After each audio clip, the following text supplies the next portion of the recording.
Today, we're going to explore a really powerful alternative to the way we usually think about leadership. So forget the corporate ladders for a second, forget top-down authority. We're diving into a concept called leadership with a small L, and it comes from a speech by Kim B. Clark. The whole idea redefines influence as an act of service, of example, and of love. So let's dig into how this actually works. So here's our roadmap for this explainer. First, we'll define what makes this kind of leader so different.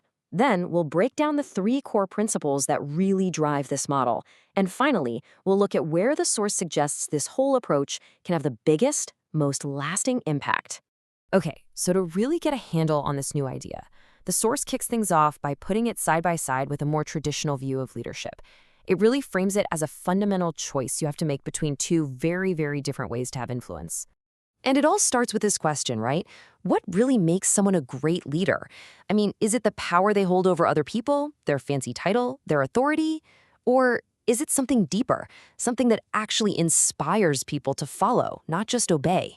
The source kind of lays out these two opposing models. On one side, you've got what it calls the prince's model. This is all about dominion, authority, being served. But on the other side, there's the servant model, which completely flips that on its head. It's about becoming a minister, a servant, and actively seeking to serve others. And that servant model? Well, that's the absolute core of leadership with a small L. See, it's not about your formal position at all. It's a style that builds people up through kindness and devotion. So how does it work? Well, the whole approach really rests on three key principles. All right, so let's get into the very first principle, leading by example. This is all about the incredible, sometimes kind of scary, power of your own personal actions. This quote is really the foundation for this whole principle. The idea is simple, but it's also really profound.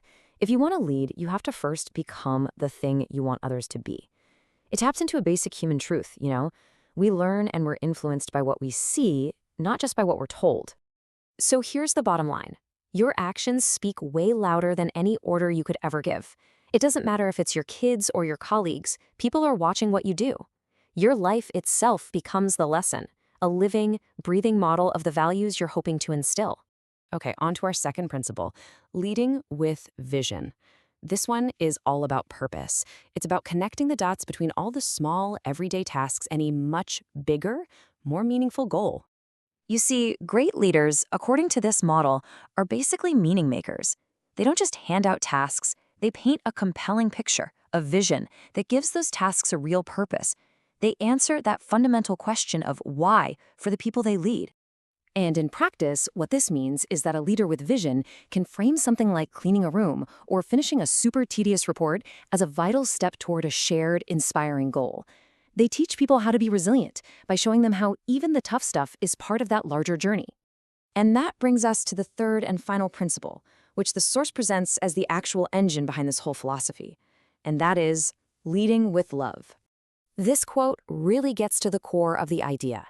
It's about a reciprocal relationship. The trust and loyalty you get from others, well, that's inspired by the leader's love and care, which has to be shown first. And just to be clear, this isn't some passive, sentimental feeling. We're talking about love in action.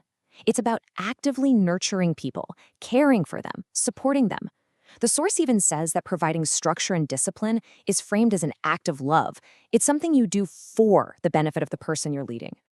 So let's do a quick recap of this whole framework. It's a really powerful three-step cycle. First, you embody the values you want to see. Second, you connect all those daily actions to a greater purpose. And third, you fuel the entire process with genuine care and support. Okay, so we have the model now, but where does it matter the most? The source argues that these principles are most essential, most critical in one specific place. So while this style of leadership can absolutely be applied in any organization, the source pinpoints the family as its ultimate proving ground. This is where small L leadership has its most profound and most lasting impact. And here, you can really see how those big abstract principles become concrete daily practices. Leading by example, that means parents supporting one another as equal partners. Leading with vision, that's teaching kids to serve through shared activities. And leading with love, well, that's about providing care, structure, and a truly nurturing environment. So we'll end with this question for you. This model of leadership, it's not about a title or a position. It's about influence.